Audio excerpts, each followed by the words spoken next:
ठीक है, आइए इसे थोड़ा विस्तार से समझते हैं। आज की हमारी इस गहरे चर्चा की शुरुआत मैं एक बहुत ही रोचक अवलोकन के साथ कर रही हूँ। बिल्कुल। आज का हमारा विषय एक ऐसा तकनीकी चमत्कार है जो असल में हमारी आधुनिक दुनिया की नींव बन चुका है। हमारे पास कुछ बहुत ही विस्तृत तकनीकी लेख हैं जो मैकेनिकल और एरोस्पेस इंजीनियरिंग में ANSYS यानी ANSYS सॉफ्टवेयर के उपयोग पर गहराई से प्रकाश डालते हैं। और ये एक बहुत ही महत्वपूर्ण विषय है। हाँ, तो हमारा आज का मिशन ही यही है कि हम ये समझें कि कैसे यह सॉफ्टवेयर इंजीनियरिंग की दुनिया में सटीकता, दक्षता और नवाचार ला रहा है। जो लोग इस चर्चा को सुन रहे हैं उनके लिए यह जानना सच में बहुत दिलचस्प होगा कि असल दुनिया में कोई भी मशीन या हवाई जहाज बनने से पहले उसे परखा कैसे जाता है। बिल्कुल, उसे एक वर्चुअल या आभासी दुनिया में कैसे टेस्ट किया जाता है बिना किसी भारी तकनीकी शब्दावली के। आज हम समझेंगे कि भविष्य का निर्माण स्क्रीन पर कैसे हो रहा है। यहाँ सबसे दिलचस्प बात यह है कि हाँ, बताइए। कि ये सिर्फ एक सॉफ्टवेयर नहीं है, मतलब ये कोई साधारण डिजाइनिंग टूल नहीं है। ये समय और संसाधनों को बचाने का एक क्रांतिकारी तरीका है। इंजीनियरिंग में हमेशा से सटीकता और नई खोज की मांग रही है। तो जब हम ANSYS की बात करते हैं तो हम एक ऐसे प्लेटफॉर्म की बात कर रहे हैं जो इंजीनियरों को ये ताकत देता है कि उनका डिजाइन असल दुनिया की चुनौतियों का सामना कैसे करेगा। सही कहा, और वो भी बिना एक भी लोहे का टुकड़ा काटे या कोई वास्तविक मॉडल बनाए। ये सिर्फ ये नहीं बताता कि कोई चीज क्या करेगी, बल्कि क्यों और कैसे वो विफल हो सकती है, इसका भी सटीक विश्लेषण करता है। ये वर्चुअल बनाम भौतिक परीक्षण का जो विचार है ना, वो मुझे बहुत रोमांचित करता है। मतलब अगर हम दशकों पीछे जाएं तो पहले एक इंजीनियर को एक कार का पुर्जा बनाना होता था। फिर उसे असल में बना के तोड़ना पड़ता था। हाँ, तोड़ना पड़ता था ताकि पता चले कि वो कितना मजबूत है। अगर टूट गया तो फिर से ड्राइंग बोर्ड पे जाओ, नया पुर्जा बनाओ और फिर से तोड़ो। लेकिन अब स्रोत सामग्री बताती है कि ANSYS के जरिए डिजाइन को वर्चुअली टेस्ट और ऑप्टिमाइज किया जा सकता है। इससे भौतिक प्रोटोटाइप बनाने की जरूरत बहुत कम हो जाती है। बिल्कुल। इसे समझाने के लिए हम एक वीडियो गेम का उदाहरण ले सकते हैं। जो लोग सुन रहे हैं वो आसानी से जुड़ पाएंगे। अच्छा। कल्पना कीजिए कि कोई वीडियो गेम चल रहा है जहां एक विशाल इमारत बनाई जा रही है। अच्छा। गेम के अंदर ही उस इमारत को तूफानों या भूकंप जैसी अलग-अलग परिस्थितियों में परखा जा सकता है। और अगर वो टूट भी जाए तो असल दुनिया में ₹1 का भी नुकसान नहीं होगा। एकदम सही। ANSYS भी इंजीनियरों के लिए कुछ वैसा ही है, लेकिन जाहिर है ये कोई खेल नहीं है, बल्कि बेहद वास्तविक भौतिकी पर आधारित है। तो ये एक बहुत ही सटीक तुलना है, और इसी से हम इसके मुख्य तकनीकी पहलू पर आते हैं। स्रोत स्पष्ट करता है कि ANSYS कोई एक छोटा टूल नहीं है, बल्कि ये एक व्यापक सॉफ्टवेयर सूट है। तो ये संरचनात्मक, द्रव, थर्मल और विद्युत चुंबकीय जैसी समस्याओं को एक ही जगह सुलझाता है। हाँ, पर यहाँ एक सवाल उठता है कि एक कंप्यूटर स्क्रीन असल दुनिया के लोहे या स्टील की जगह कैसे ले सकती है। ANSYS जिस सिद्धांत पर काम करता है उसे फाइनाइट एलिमेंट एनालिसिस या FEA कहते हैं। FEA, तो ये आसान भाषा में क्या हुआ? आसान भाषा में कहें तो ये सॉफ्टवेयर किसी भी बड़ी मशीन को लाखों छोटे-छोटे टुकड़ों या एलिमेंट्स में बांट देता है।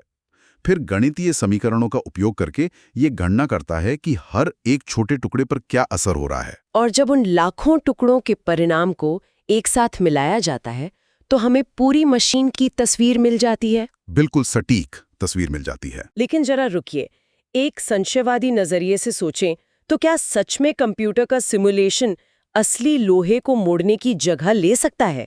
मेरा मतलब है, गणित अपनी जगह है, लेकिन जब असल दुनिया में मशीन चलती है तो उस पर जो वजन या गति का दबाव पड़ता है, क्या सॉफ्टवेयर उसकी 100% भविष्यवाणी कर सकता है? ये एक बहुत ही जायज सवाल है, और यहीं पर इस सॉफ्टवेयर की असली ताकत सामने आती है। जी। अब हम मैकेनिकल इंजीनियरिंग में इसके अनुप्रयोग की बात करते हैं, खासकर संरचनात्मक विश्लेषण या स्ट्रक्चरल एनालिसिस। हाँ, जब कोई मशीन चलती है तो उस पर लोड की कई स्थितियां होती हैं। बिल्कुल, सिर्फ उसका अपना वजन नहीं, बल्कि बाहरी बलों का दबाव भी। ANSYS भौतिकी के नियमों का इतनी गहराई से पालन करता है कि वो तनाव, खिंचाव और विरूपण की बिल्कुल सटीक गणना कर लेता है। इन शब्दों को थोड़ा और आसान बनाते हैं। ये तनाव, खिंचाव और विरूपण असल में मशीन के संदर्भ में कैसे काम करते हैं? इसे एक रोजमर्रा की चीज से समझते हैं। कल्पना करें कि एक मोटे रबर बैंड को दोनों हाथों से खींचा जा रहा है। ठीक है, मैंने कल्पना कर ली। जब उस रबर को खींचा जाता है तो उस बल का विरोध करने के लिए रबर के अंदर जो एक दबाव पैदा होता है उसे हम तनाव या स्ट्रेस कह सकते हैं। अब उस तनाव के कारण रबर की लंबाई बढ़ जाती है, उसका आकार बदलता है। तो इस बदलाव को खिंचाव या स्ट्रेन कहते हैं? एकदम सही। और अगर रबर को एक सीमा से ज्यादा खींच दिया जाए तो वो या तो टूट जाएगा या हमेशा के लिए ढीला पड़ जाएगा, अपनी मूल आकृति खो देगा। हाँ, और इसे विरूपण या डिफॉर्मेशन कहते हैं। आंसर्स यही काम टाइटेनियम, स्टील या एल्यूमिनियम के पुर्जों के साथ करता है। ये इंजीनियरों को ठीक वो मिलीसेकंड दिखा देता है जब कोई धातु का पुर्जा उस रबर बैंड की तरह टूटने या हमेशा के लिए मुड़ जाने वाला होता है। अरे वाह! तो इससे ये सुनिश्चित होता है कि जो भी पुर्जे बन रहे हैं वे वास्तविक दुनिया की स्थितियों को झेल सकें। बिल्कुल, जिससे सुरक्षा और विश्वसनीयता दोनों बढ़ती हैं। तो एक तरह से हम भविष्य में होने वाले हादसों को स्क्रीन पर ही देख रहे हैं और उन्हें रोक रहे हैं। ये तो हुई मशीन की मजबूती की बात। अब मान लेते हैं कि मशीन बहुत मजबूत है, लेकिन जब उसके पुर्जे बहुत तेज गति से चलते हैं तो मशीनें ज्यादा गर्म भी तो होती हैं। ओवरहीटिंग की समस्या। ये एक बहुत ही महत्वपूर्ण मुद्दा है कि हम गर्मी को कैसे नियंत्रित करते हैं। किसी भी सिस्टम के इष्टतम प्रदर्शन के लिए थर्मल मैनेजमेंट या तापीय प्रबंधन सबसे जरूरी है। तो थर्मल विश्लेषण में एनसिस क्या करता है? स्रोत के अनुसार एनसिस का उपयोग करके ऊष्मा हस्तांतरण या हीट ट्रांसफर प्रक्रियाओं का मॉडल तैयार किया जाता है। जब मशीन चलती है तो ऊष्मा एक जगह से दूसरी जगह कैसे जाती है, सॉफ्टवेयर उस पूरी प्रक्रिया का एक रंगीन मॉडल बना देता है। हाँ, मैंने वो तस्वीरें देखी हैं। स्क्रीन पर लाल, पीले और नीले रंगों के जरिए देखा जा सकता है कि मशीन का कौन सा हिस्सा बहुत ज्यादा तप रहा है और कौन सा सामान्य। बिल्कुल, और ये सॉफ्टवेयर ये भी दिखाता है कि सामग्री का थर्मल व्यवहार कैसा होगा। स्टील या एल्यूमिनियम गर्मी में अलग तरह से प्रतिक्रिया देते हैं। तो इस जानकारी से इंजीनियर बहुत ही कुशल कूलिंग सिस्टम डिजाइन कर सकते हैं। सही कहा। वे तय कर सकते हैं कि हीट सिंक कहाँ लगाना है ताकि मशीन बिना रुके सुरक्षित तापमान पर काम करती रहे। तो हमने लोड सहना सीख लिया, गर्मी को नियंत्रित कर लिया, लेकिन गतिशील भार या डायनामिक लोड्स भी तो होते हैं। मशीनें बेतहाशा हिलती भी हैं और उनके कारण जो कंपन या वाइब्रेशन पैदा होता है।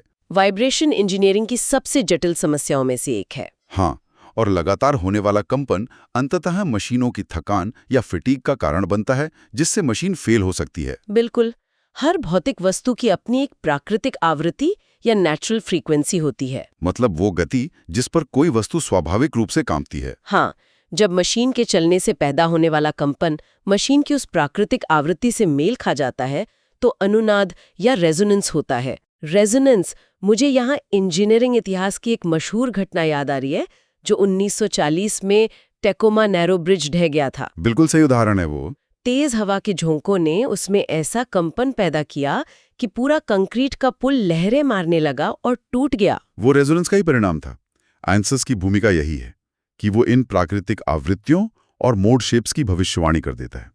मोड शेप्स मतलब कोई वस्तु किस आकार और दिशा में कंपन करेगी, ताकि अनुनाद को कम करने और स्थिरता बढ़ाने के लिए डिजाइनों में पहले ही बदलाव किए जा सकें। बिल्कुल, वे वजन या आकार बदल सकते हैं ताकि वो जानलेवा रेजोनेंस कभी पैदा ही ना हो। ये जानना बहुत सुकून देने वाला है। अब तक हम जमीन पर चलने वाली मशीनों की बात कर रहे थे। अब चर्चा को एरोस्पेस इंजीनियरिंग की ओर ले चलते हैं। आसमान और अंतरिक्ष की दुनिया। हाँ, जहाँ विमान हजारों किलोमीटर प्रति घंटे की रफ्तार से उड़ते हैं, वहाँ विमान के बाहरी हिस्से पर हवा का बहाव बहुत अहम होता है। अगर हम इसे व्यापक तस्वीर से जोड़ें तो एरोस्पेस में हवा एक बहुत बड़ी भौतिक चुनौती है। विमान को हवा के घनत्व को काटकर आगे बढ़ना होता है। स्रोत में कंप्यूटेशनल फ्लूइड डायनामिक्स या CFD टूल्स पर प्रकाश डाला गया है। पर यहाँ मैं एक बात पूछना चाहूंगी। विमान उद्योग में तो हमेशा से असली विंड टनल यानी हवा की विशाल सुरंगों का इस्तेमाल होता रहा है। क्या कंप्यूटर के अंदर की हवा पर हम एक असली विंड टनल परीक्षण के बराबर भरोसा कर सकते हैं? ये बहस उद्योग में काफी समय तक चली, लेकिन एनसिस के CFD टूल अब इतने उन्नत हो चुके हैं कि वे हवा के हर एक कण के बहाव की एकदम सटीक गणना करते हैं। विंड टनल परीक्षण बहुत महंगे होते हैं और समय भी बहुत लेते हैं। बिल्कुल। सॉफ्टवेयर से आप दिन भर में पंखों के 100 डिजाइन आजमा सकते हैं, लिफ्ट को बेहतर बनाने और ड्रैग यानी हवा के प्रतिरोध को कम करने के लिए इसका उपयोग होता है। और जाहिर है जब ड्रैग कम होता है तो ईंधन दक्षता या फ्यूल एफिशिएंसी बढ़ती है, जो आज के समय में बहुत जरूरी है। एकदम सही। लेकिन एरोस्पेस घटकों को सिर्फ हवा का ही नहीं बल्कि कई चरम स्थितियों का सामना करना पड़ता है। चरम स्थितियों से मतलब, जब विमान रनवे पर होता है तो तापमान 35 डिग्री हो सकता है, लेकिन आसमान में 0 से 50 डिग्री नीचे चला जाता है। यही वो जगह है जहां संरचनात्मक अखंडता का परीक्षण सबसे जरूरी हो जाता है। विमानों को उच्च भार, थर्मल स्ट्रेस और थकान सहना पड़ता है। थर्मल स्ट्रेस मतलब धातु का बार बार गर्म और ठंडा होकर सिकुड़ना और फैलना। हाँ, और बार बार हवा के दबाव में ऊपर नीचे जाने से धातु में जो थकान आती है उसे फटीग कहते हैं। एरोस्पेस के इतिहास में फटीग का भी एक दुखद उदाहरण है। 1950 के दशक में डी हैविलन कॉमेट विमान बने थे। हाँ, उनकी खिड़कियां चौकोर थीं। बिल्कुल, और बार बार दबाव बदलने के कारण उन चौकोर खिड़कियों के कोनों पर तनाव इकट्ठा हो गया, जिससे धातु फट गई। वह एक बड़ा सबक था। आंसिस ये सुनिश्चित करता है कि ऐसी घटनाएं ना हों। वो विमान की उम्र और सुरक्षा से कोई समझौता नहीं होने देता। तो इस सब का मतलब क्या है? हमने मजबूती देख ली, हवा का बहाव देख लिया, लेकिन विमानन में सिर्फ लोहे और हवा का खेल नहीं है, बल्कि इलेक्ट्रॉनिक्स का भी है। ये एक बहुत ही आधुनिक चुनौती है। हाँ, आज के विमान इलेक्ट्रॉनिक्स का एक विशाल जाल है, और यहीं पर स्रोत सामग्री एक नए अनुप्रयोग की ओर इशारा करती है। विद्युत चुंबकीय अनुकरण या इलेक्ट्रोमैग्नेटिक सिमुलेशन। आधुनिक विमानों में एवियोनिक्स और संचार प्रणालियों में इलेक्ट्रोमैग्नेटिक इंटरफेरेंस या EMI की बढ़ती चिंता पर बात करना जरूरी है। ये EMI क्या है? जैसे अगर एक छोटे से कमरे में 10 लोग फोन पर तेज आवाज में बात कर रहे हों तो सिग्नल टकराएंगे। बिल्कुल वैसा ही। जब इतने सारे केबल्स और एंटेना एक साथ होते हैं तो वे एक दूसरे के सिग्नल में बाधा डालते हैं। ANSYS के टूल्स इन EMI मुद्दों का विश्लेषण करते हैं और उन्हें कम करते हैं, ताकि विमान के इलेक्ट्रॉनिक सिस्टम विश्वसनीय रूप से काम कर सकें। सही कहा, ताकि बीच हवा में एवियोनिक्स फेल ना हो। तो अगर हम इस पूरी चर्चा का सार निकालें तो ANSYS केवल लागत और विकास के समय को ही कम नहीं करता। ये सुरक्षित और अधिक कुशल डिजाइन बनाने के लिए एक अमूल्य संपत्ति है। जो लोग ये चर्चा सुन रहे हैं उनके लिए इस ज्ञान की प्रासंगिकता बहुत स्पष्ट है। रोजमर्रा की मशीनों से लेकर आसमान में उड़ने वाले हवाई जहाजों तक, हर जगह पर्दे के पीछे इस तरह के सटीक सिमुलेशंस काम कर रहे हैं। बिना असल दुनिया में कुछ तोड़े हर गलती को स्क्रीन पर ही खोजा और सुधारा जा रहा है। ये सच में अद्भुत है। और इस चर्चा के अंत में एक ऐसा गहरा सवाल दिमाग में आता है जो स्रोत सामग्री पर आधारित तो है, लेकिन उसमें सीधे तौर पर लिखा नहीं है। अच्छा, वो क्या है? अगर आज सॉफ्टवेयर हवा के बहाव और धातुओं के तनाव की इतनी सटीक भविष्यवाणी कर सकता है कि हमें असल पुर्जे बनाने की जरूरत ही ना पड़े, तो क्या भविष्य में हम पूरे शहरों या यहाँ तक कि इंसानी जीव विज्ञान का भी पूरी तरह से वर्चुअल सिमुलेशन कर पाएंगे? ये तो बहुत ही रोमांचक विचार है। हाँ, ताकि वास्तविक दुनिया में कोई गलती होने की गुंजाइश ही ना रहे। किसी भी बीमारी का इलाज पहले वर्चुअल इंसान पर परखा जाए। श्रोताओं के लिए ये सोचने वाली बात है कि तकनीक हमें और कितनी दूर ले जाने वाली है। आज की इस गहरी और दिलचस्प चर्चा के लिए बहुत बहुत धन्यवाद। धन्यवाद, मुझे भी इस चर्चा में बहुत आनंद आया। जो लोग सुन रहे हैं वे इस विचार पर खुद जरूर सोचें। मिलेंगे अगली बार एक और नई गहरी चर्चा के साथ।